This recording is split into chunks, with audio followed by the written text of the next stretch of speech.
السلام عليكم ورحمة الله وبركاته. طلبة الأعزاء، أهلا بكم في محاضرة جديدة من محاضرات Principles of Marketing. Today inshallah هنحاول نعمل covering chapter 5 which is talking about the consumer markets and buyer behavior. Number 1، تعالوا نتعرف الأول يعني إيه consumer behavior اللي هو التايتل بتاع الشابترز بتاعنا. الباينج behavior أو consumer buying behavior I mean بيها إن هما ال individual أو ال household that buy goods and service for personal consumptions. يبقى الشابترز كله هنتكلم على ال behavior بتاع ال consumer. مين هو ال consumer؟ هو أي واحد أو individuals أو groups بيشتروا ال goods and services for personal consumption. يبقى احنا مش هنتكلم خالص على ال business behavior أو ال business buyer behavior، احنا هنتكلم على ال consumer buying behavior. طيب الكونسيومر ده لما بيجي يشتري البرودكت بتاعته for personal consumption بيشتريها منين؟ بيشتريها من ماركت اسمه consumer market مش business market. طب الكونسيومر ماركت معناها هو all the individuals and the household that buy or acquire goods and services for personal consumptions. يبقى ده المكان اللي حضرتك بتشتري فيه منه ال goods and services for personal consumptions. طب مثال او الشركات اللي بتقدم لي الكونسيومر برودكت زي ايه؟ ده اكزامبل، هعطيك اكزامبل زي شركه نسله. شركه نسله هي بتبيع for personal consumptions، زي كوكاكولا، زي بي ان جي اللي هي بروكتر اند جامبلز، اند شركه يونيليفر. كل دي اكزامبل على شركات شغاله في الكونسيومر ماركت، يعني mainly هي بتعمل goods and services for personal consumptions. لو جينا شفنا النتورك اللي قدامنا دي، ازاي الشركات زي كوكاكولا كاتب لك كل منتجات كوكاكولا as a personal for personal consumptions، شركة كرافت، شركة نسلة، شركة بي ان جي، شركة بيبسيكو، شركة جونسون جونسون، شركة كلوكوك، شركة مارس، شركة يونيليفر، شركات كتيرة قوي وكمية المنتجات اللي بتعرضها. فعشان كده احنا هنهتم اكتر بالكونسيومر ماركت لان هو اكبر كونسيومر ماركت او اكبر ماركت ممكن تقدر تدرسه من ناحية الكونسيومر بيهيفير، عكس البيزنس ماركت او البيزنس بيهيفير بيكون اقل شوية من الشكل او النتورك اللي احنا شايفينه ده. يبقى ده اكزامبل على ازاي الكونسيومر ماركت موجود حوالينا كل حته. احنا عندنا مودلز، الموديل ده عشان to understand the consumer behavior في سؤال لازم نبتدي بيه. السؤال بيقول how do consumers respond to different or various marketing efforts that the company might use. هو ده السؤال. هو الكونسيومر بيختار السلعة على أساس إيه؟ بيعمل تشايس للبراند على أساس إيه؟ راح اشترى البرودكت الفلاني ده أو إكس أو واي ليه؟ إيه الريزنز اللي كده؟ فهو ده البيهيفير بتاعه اللي احنا المفروض نتعلمه في الشابتر ده. نتعلم how do consumers respond to various marketing efforts that the company might use، وهو ده السؤال اللي هنحاول نجاوبه أثناء الشابترز. علشان نبتدي نعمل understanding how do consumers respond to various marketing efforts the company might use، يبقى ال starting point بتاعتي لازم ندرس حاجة اسمها stimulus response model of buyer behavior. stimulus response model of buyer behavior اللي هو الموديل اللي قدامنا ده، او ساعات بنسميه model of consumer behavior. يبقى ساعات بيسمى stimulus response model of buyer behavior او ساعات بنسميه model of consumer behavior. طيب الموديل اللي قدامنا ده بيورينا ايه؟ الموديل بيورينا ان عندي في اول بوكس قدامنا حاجه اسمها الانفايرمنت.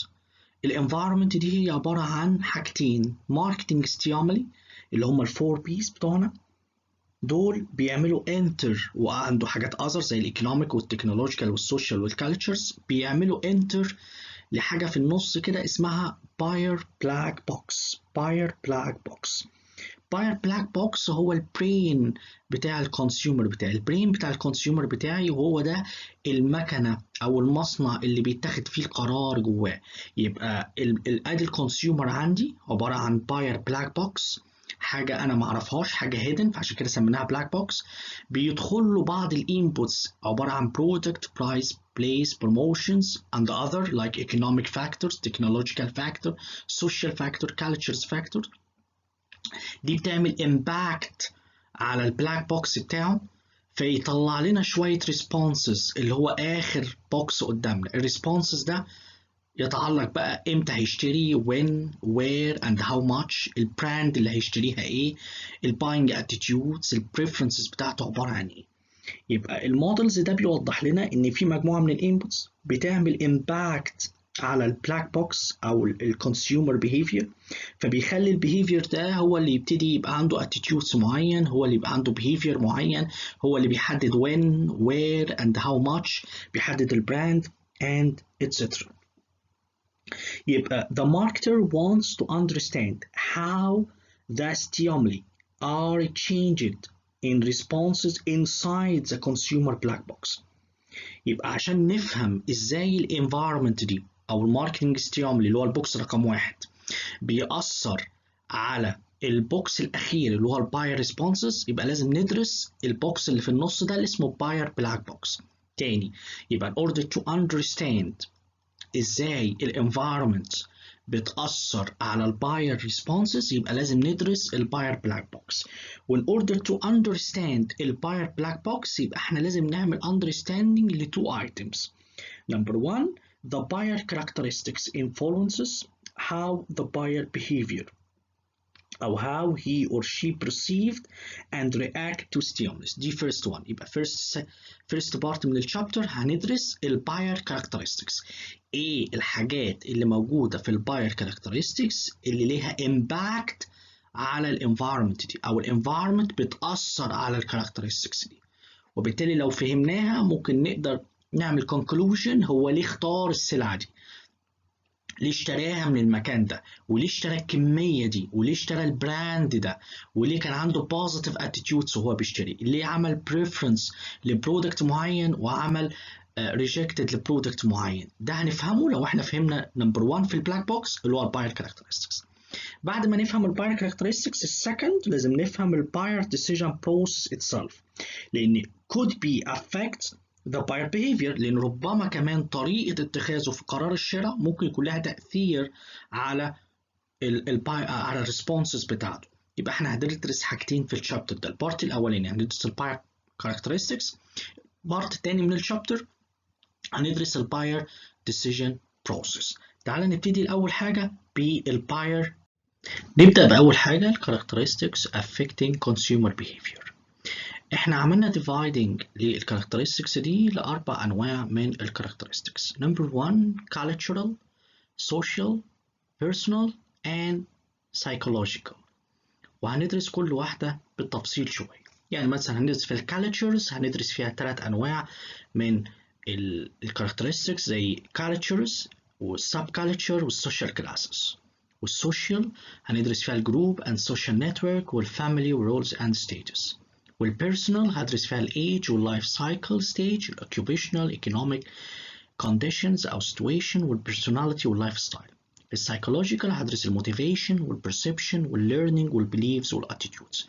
دول ممكن يكون لهم امباكت على الكونسيومر بيهيفير، يبقى لازم ندرس الكاركترستكس دي. نبتدي باول فاكتورز او اول كاركترستكس cultures factor. الكالتشرز لها deep influence على consumer behavior. والmarketer need to understand the culture factors in order to understand the buyer's behavior in terms of what does it mean by culture and what does it mean by subculture and what does it mean by social classes. أول حاجة بمعنى كلمة cultures، يعني إيه كلمة culture؟ يمكن إحنا خدناها في chapter 3 لما كنا بنتكلم على culture environment. هنا هنعرفها ونقول إن الكالتشر هي عبارة عن set of basic values, perceptions, wants, behavior learned by a member of society from family and the other important institutions. وده الكلام اللي احنا قلناه برضه في chapter 3 إن cultures هي عبارة عن values, perception, behavior حضرتك اكتسبتها by أي member في society from your family like your father and mother or and other important institutions like مثلا university, schools and etc. وبالتالي الكالتشر هنا أقدر أقول is the most basic cause of personal wants and behavior. حتى لما كنا بنتكلم على الفرق ما بين النيدز والوانتس قلت لك ان الوانتس هي عبارة عن needs بس shaped by your cultures, shaped by your preferences, shaped by your values. يبقى therefore نقدر نقول هنا كجملة صح ولا غلط true or false لو جات لنا ان ال culture is the most basic cause of personal wants and behavior. الجملة true because human behavior is largely learned. لأن الكالتشر هي learned، البيهيفير ده بيبقى learned منين؟ من الكالتشرز، والكالتشر دي جبتها منين؟ إما جبتها من member of society from your family أو من other important institution. يبقى الجملة true. عشان نعمل justification للجملة هي true ليه؟ ممكن ناخد example زي مثلا the children learned basic values or perception from his or her family like the child in the United States. child in the United States بيتعلم من المدرسة بتاعته، بيتعلم من البيت بتاعه مجموعة من الفاليوز زي مثلا achievement and success، زي الفريدم الحرية، زي individualism، زي الهارد working، زي الاكتيفيتي، زي الافشنسي، زي material comfort، زي fitness and health. كل دي values هو اتعلمها، cultures اتعلمها إما من البيت أو من other institutions. وبالتالي الحاجات دي ممكن تأثر عليه في اختياراته في السلع والخدمات اللي بيستهلكها. وبالتالي هتلاقيه بيبذل مجهود جامد قوي في الثانويه العامه. ليه؟ علشان عايز يلتحق بالبرودكت او بالسيرفيس اللي اسمه كليه الطب او كليه الهندسه، لان ممكن يكون البيزك فاليو عنده ان هو يحقق اتشيفمنت معين وسكسس معين. تلاقيه تملي بياخد هاي ماركس بتاعته عشان هو هارد ووركينج، الكالتشرز بتاعته علمته على كده. تلاقيه تملي بيختار البرودكت اللي فيها هيلثي فود. ليه؟ لانه اتعلم وتربى ان هو ياكل هيلثي فود، وتعلم ان هو يروح الجيم ويعمل فيتنس اند اتسترا. يبقى therefore هو ليه بياخد السيرفيس اللي اسمها جيم؟ ليه بيروح الجيم؟ لان ممكن ده يكون من الكالتشرز اللي اتعلمها. يبقى ممكن one reasons اللي اختار، يبقى كده فهمنا هو ليه اختار الجيم. يمكن ده one important factor هو الكالتشرز اللي اتربى فيها، هو اللي علمه او عوده على كده. طب ليه هو دخل واشترى الحاجات الدايت، ما اشتراش السوفت درينك البيبسي والكوكاكولا العاديه واشترى منها الدايت او الزيرو؟ يمكن علشان الكالتشر. يبقى ده اول امبورتنت فاكتور ممكن نتعلم منه ليه حضرتك عملت ريسبوند للماركتنج ايفورت ده، علشان my culture impact البرسبشنز بتاعي، my culture impact الريسبونس بتاعتي. Every group or society has a culture. والculture influence on buying behavior may vary greatly both from country to country or country to country. طبعا الكالتشرز بتختلف من بيئة لبيئة أو بتختلف من دولة لدولة، وده اللي هنشوفه في كلمة sub cultures. إزاي sub cultures اللي هي الثقافات الجزئية أو الثقافات المتعددة ممكن تأثر كمان على اختياراتك. يهمني الجملة الأخيرة اللي في السلايد دي، بتقول الماركتر always trying to spot culture shift so as to discover new products that might you want. الجملة true ولا false؟ الجملة طبعا true. ان الماركتر، دور الماركتر هنا في الكالتشرز ايه؟ ان هو تملي يعمل سبوت كالتشر شيفت، يتابع اي تغيرات ثقافيه بتحصل. يعني مثلا احنا كنا في مصر مش مهتمين بالفتنس ولا بالهيلث فود، دلوقتي بقى حصل شيفت في الكالتشرز بتاعنا، بقى كلنا مهتمين بالفتنس او معظمنا، ومعظمنا مهتم بان هو يشتري هيلثي فود. يبقى دور الماركترز كده يحصل يشوف التغير في الكالتشر اللي حصل له. التغير ده ممكن بقى يخليك تو ديسكفر اللي انت تو بروفايد نيو برودكتس او نيو ايديا. يبقى الجمله true. You have to spot culture shift as a marketer. طيب نيجي بقى للسب كالتشر. السب كالتشر هي group of people with shared value system based on common life experience and situation. يبقى كل cultures بيبقى جواها smaller subcultures or smaller group. الجروب دول بيبقى عندهم shared values أو shared value system.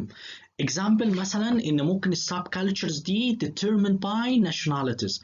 تلاقي جوه الولايات المتحده الامريكيه هم مش كلهم امريكان، بس ممكن يكون جنسيات اخرى بس عايشين، بس الجنسيات دي بتبقى لها ثقافه معينه بنسميها سب كالتشرز. ممكن يكون السب كالتشر ده based on religions معين، ديانات معينه، او racial groups معينه، جماعات بتنتمي لفئات معينه، او geographical لوكيشنز معين، وده موجود جدا. الشركات بتراعي الكلام ده في السب كالتشر، زي شركه مثلا بي ان جي، شركه ماكدونالدز، شركه AT&T، شركه وول مارت، كل ده بيراعي الكلام ده وهو بيقدم البرودكت بتاعه. هديك اكزامبل مثلا على شركه بي ان جي. شركه بي ان جي مثلا من سنتين، حوالي في 2018، قدمت حوالي 9 مليون دولار اعلانات فقط.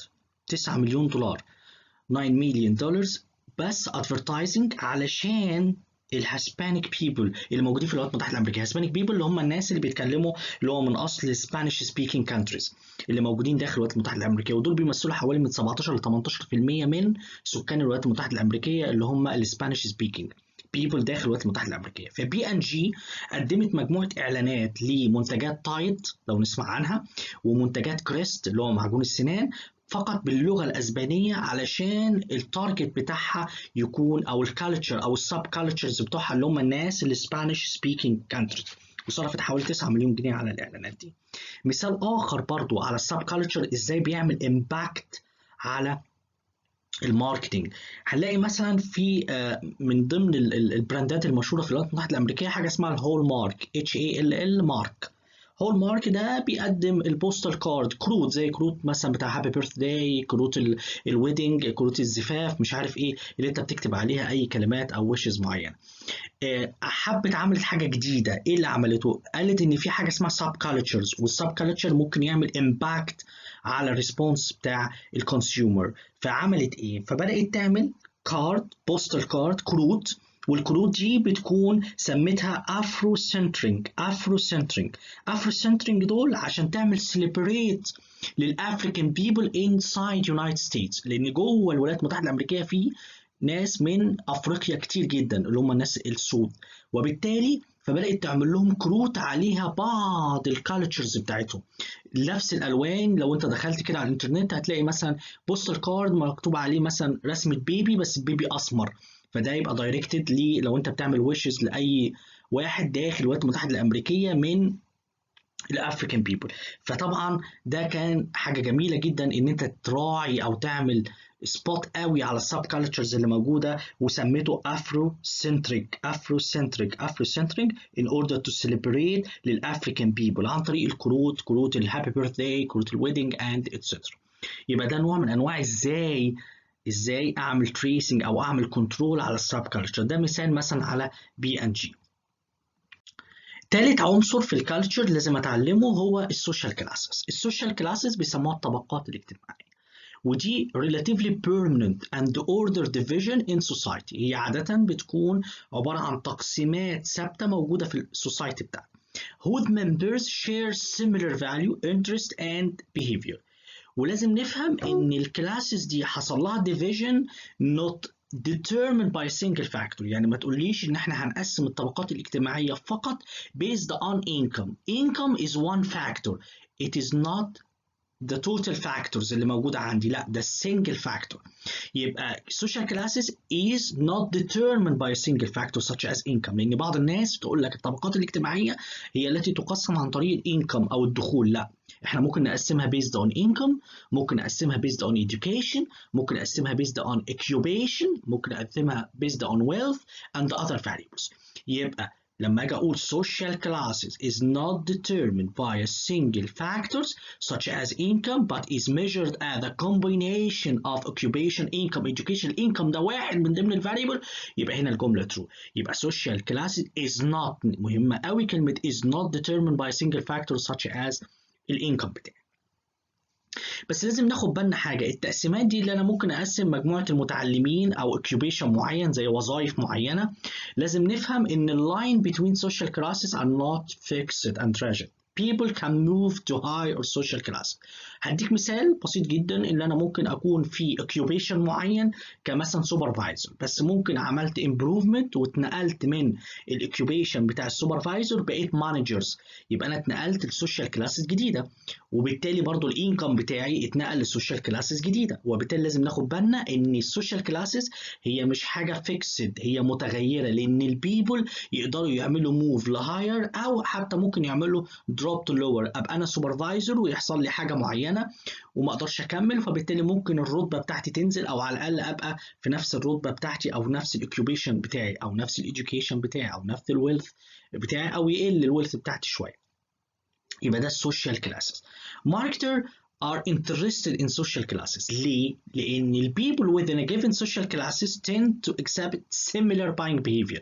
يعني مثلا لو خدنا occupation معين، الأطباء داخل الكلاسز ده لهم طبايع مختلفة، لهم حاجات سيميلر ما بينهم بيشتروها مع بعض. هتلاقي برودكت معين بيميلوا ليهم، مثلا بيشتروا الحاجات الاكثر هيلثي، بيشتروا الحاجات المعقمه، بيشوفوا المنتجات اللي بتكون الكواليتي بتاعتها عاليه، بعكس مثلا اوكيوبيشنز تاني زي مثلا الحرفيين او البلو كولر، بيسموه البلو كولر، تلاقي مثلا ما بيهتمش قوي بالجوده قد ما بيهتم بالسعر. وبالتالي الماركتر هنا interested في السوشيال classes because the people within a given social classes tend to behave similar in terms of buying behavior.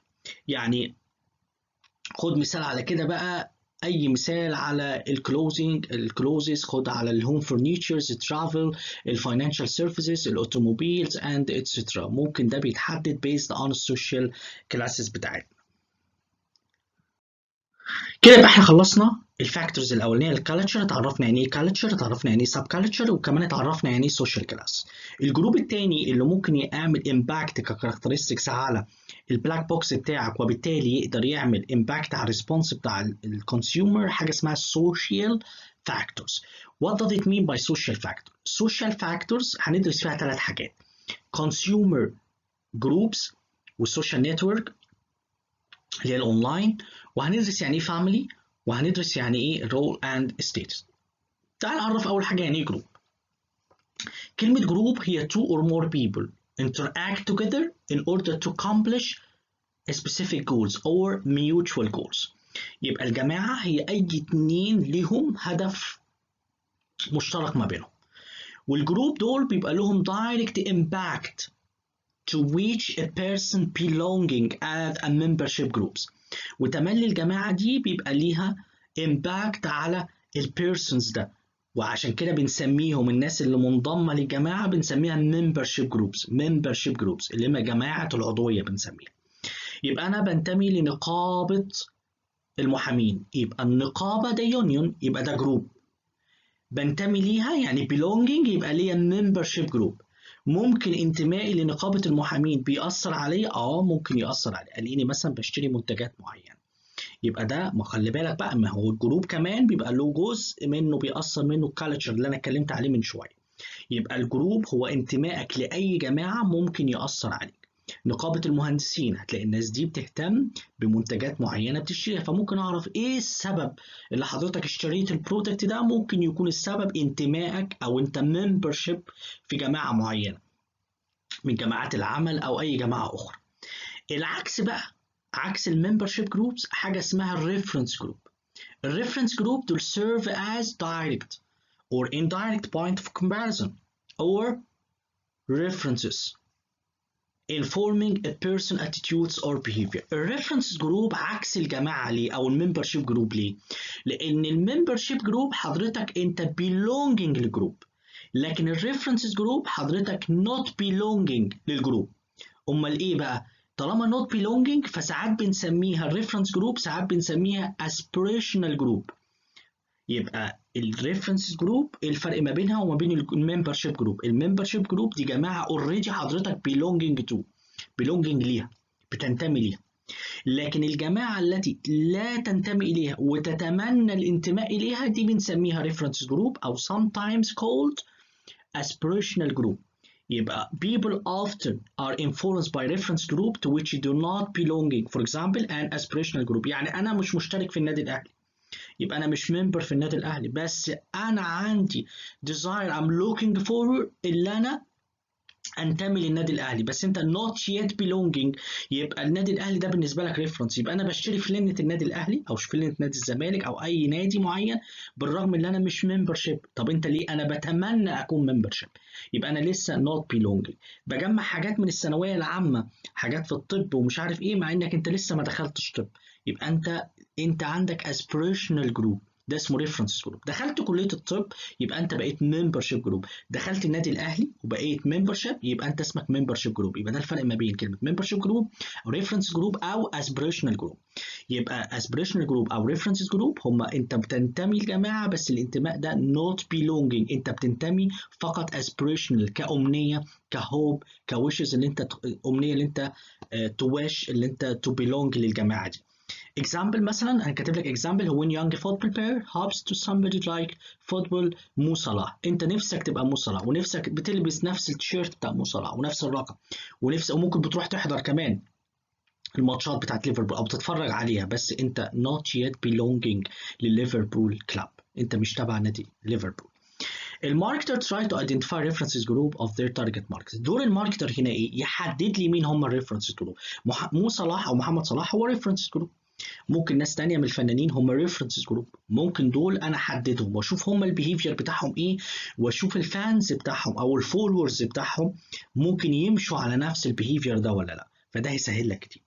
Also reference group expose person to new behavior and lifestyles. الريفرنس جروب دول بيوجهوا الناس لبيهيفيرز جديد او لايف ستايلز جديد. شايفين مثلا ان الريفرنس جروب بتاعهم زي محمد صلاح بيلبس لبس معين، بياكل اكل معين، بيلعب رياضه معينه غير رياضه كره القدم او الفوتبول، فبيبتدوا يعملوا زيهم البيهيفير بتاعهم او اللايف ستايل بتاعهم. ده دور الماركتنج ان هم يعملوا تراينجل ده.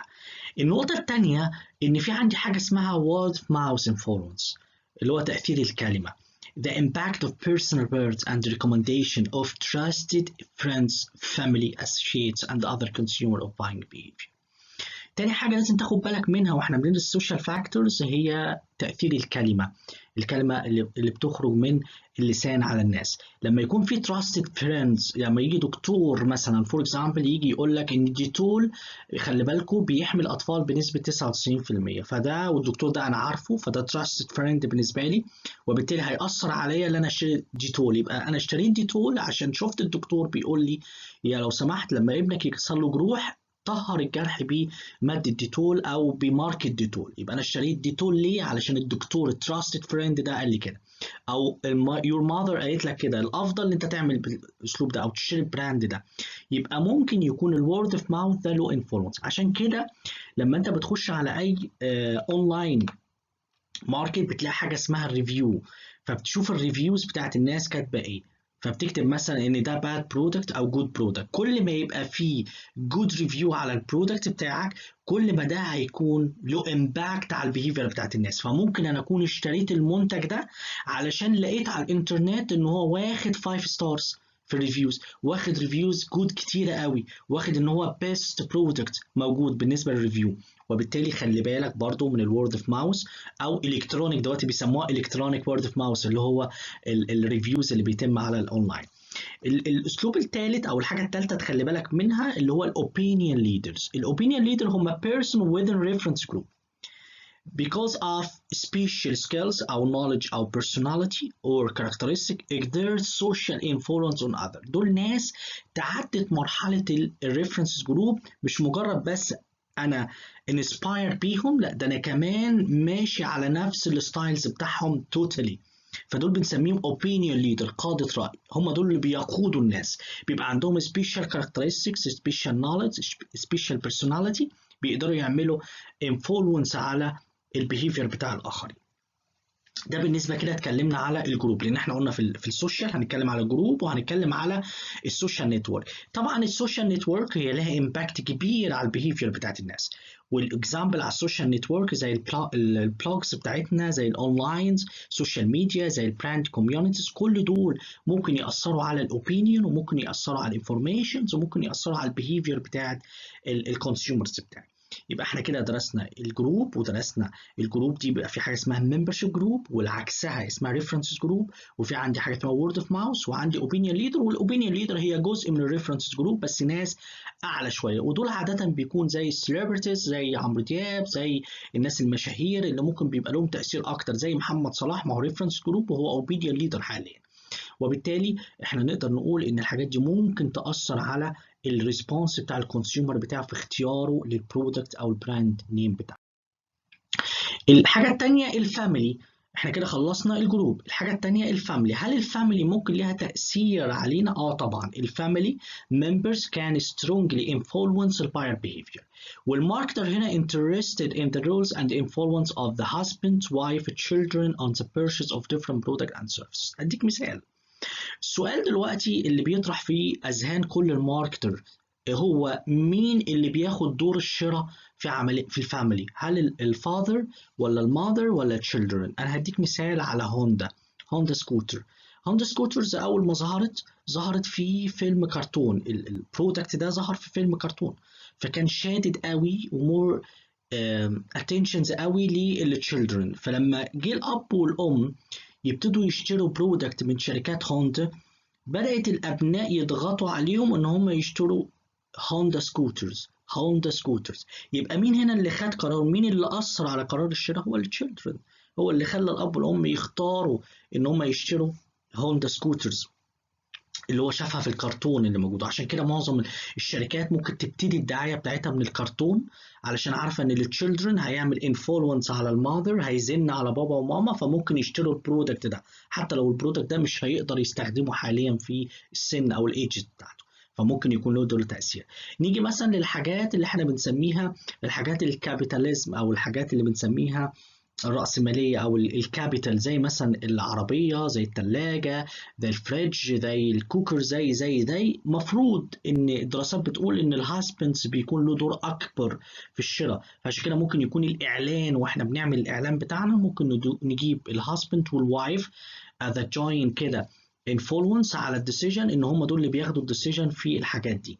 وممكن حاجات بقى الملابس والكلام ده كله ممكن نجيب، او الديترجنت مسحيق الغسيل نلاقي بنجيب بس الام، لان هي الموست انفلونسرز او الانفلونسر عندي في الباينج بيهيفير بتاع الديترجنت مثلا. فتلاقي معظم مسحيق الغسيل بيطلع فيها سيدات او الوايفز او لان هم لهم تاثير اكتر. فاحنا لازم ندرس كماركتر مين اللي له انفلونس على البيرشيز اوف ديفرنت برودكت. هل هو الهازبند ولا الوايف ولا تشيلدرن ولا هم الثلاثه مع بعض؟ ده دور الماركتر لازم يفهم.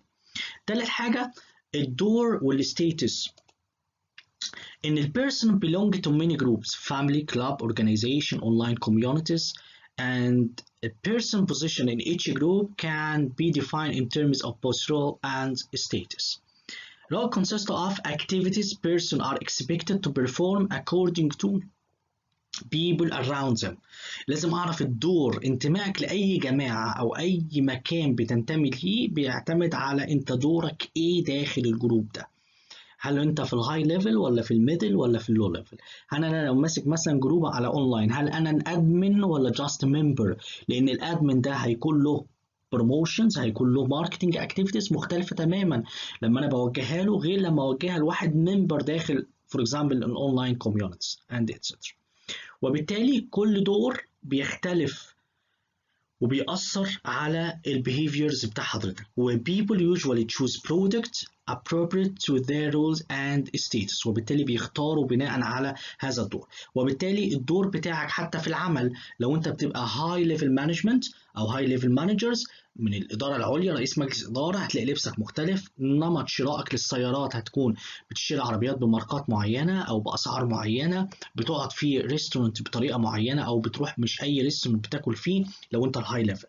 لو أنت في الميدل هتلاقي نفسك مشترياتك مختلفة عن الهاي ليفل. لو أنت في الأوبريتيفز أو اللو ليفل هتلاقي نفسك الدور بتاعك اللي بتشتري بيه أو عشان أنت بتلعب دور معين داخل الأورجانيزيشن أو داخل السوسايتي، فأنت بيأثر عليك في عمليات الشراء.